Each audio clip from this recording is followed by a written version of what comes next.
நம்ம மாடு 2 மாடு குறைக்கண்டு போட்டுருச்சு. அதுக்குன்னதே அலைகிறோம்.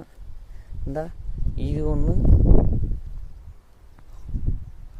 இந்தா அது ஒன்று, 2மே குறைக்கண்டு போட்டுருச்சு. நிறைய கண்டிஷ்டி வந்துருச்சு போல. நம்ம இந்த கண்டு குட்டிக்காக தான் நாயா அலைகிறோம். ஆனால் பாருங்கள், இதுவும் குறைக்கண்டு போட்டுருச்சு.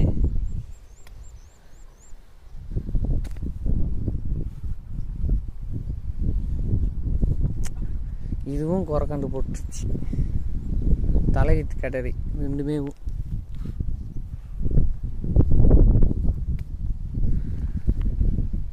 அந்த கண்ணுக்குட்டி பார்க்குறதுக்கு தான் ஒரு வருஷமாக அலைகிறோம். என்ன பண்ணுறது,